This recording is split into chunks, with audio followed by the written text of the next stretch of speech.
Assalamualaikum warahmatullahi wabarakatuh. Saya Desiri Asita, NIM 19041344050 dari kelas Pendidikan IPS 2019B. Di video saya kali ini, saya akan mempraktekkan kegiatan menutup pembelajaran untuk memenuhi tugas mata kuliah keterampilan mengajar dan pembelajaran mikro. Nah, itu tadi penjelasan Ibu mengenai materi konektivitas dan interaksi antar ruang. Sebelum Ibu akhiri pelajaran kita pagi hari ini, Ibu minta tolong buat beberapa orang anak menyimpulkan apa yang telah kita pelajari tadi. Yang meringkas di bukunya, silakan dibacakan. Kalau ada, bisa tujuh tangan. Saya Bu. Ya.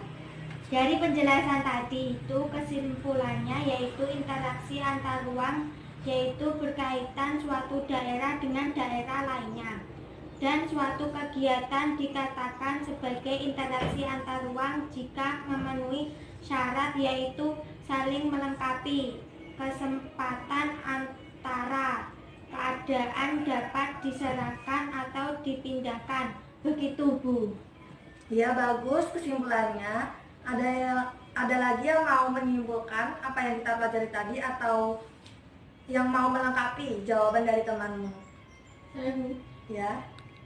Penjelasan tadi interaksi antar ruang memiliki beberapa aspek, yaitu ruang, waktu, kelangkaan, dan kemasyarakatan, serta adanya interaksi antar ruang memberikan dampak berkembangnya sarana dan prasarana, Ya. perubahan penggunaan lahan, dan sosial budaya. Ya, bagus. Terima kasih atas kesimpulannya.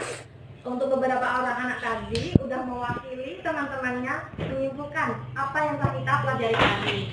Nah, kesimpulannya bahwa tanpa kita sadari, interaksi antar ruang ini dapat kita temui pada kehidupan kita sehari-hari. Sebagai contoh, bentuknya yaitu pergerakan orang atau mobilitas. Yang kedua yaitu pergerakan barang atau informasi dari satu daerah ke daerah lainnya. Nah, selain itu sudah dikemukakan teman-teman tadi bahwa syarat terjadinya interaksi antar ruang itu yaitu pertama saling melengkapi, di mana keadaan ini yaitu keadaan antara satu ruang dengan ruang lainnya mengalami keadaan saling membutuhkan, sehingga tercipta atau timbullah keadaan saling melengkapi. Yang kedua yaitu kesempatan antara, di mana daerah lain itu menawarkan pilihan yang lebih baik itu harga maupun jarak. Yang ketiga yaitu keadaan dapat dipindahkan. Nah, tadi udah dijelaskan temanmu bahwa interaksi antar ruang itu membawa dampak bagi kita. Yang pertama yaitu berkembangnya sarana dan prasarana, baik itu jalan, jembatan, maupun fasilitas umum lainnya. Yang kedua yaitu perubahan sosial dan budaya, di mana interaksi antar ruang ini tidak hanya terjadi antar lokal namun juga internasional, sehingga memberikan dampak tersendiri bagi kita. Sebagai contoh, gaya kita, gaya yang kita sehari-hari, fashionnya itu ke barat-baratan.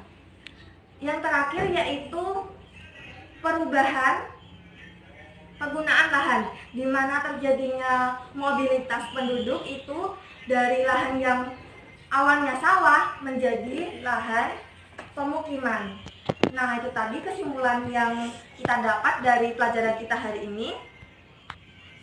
Sebelum Ibu akhiri, Ibu mau minta tolong buat anak-anak atau ketua kelas atau yang diket untuk mengumpulkan LKPD di meja Ibu. Nah, tetap semangat, jangan lupa untuk minggu depan Ibu harap kalian mempelajari dulu materi yang akan kita bahas, dibaca-baca dulu. Sekian dan terima kasih. Wassalamualaikum warahmatullahi wabarakatuh.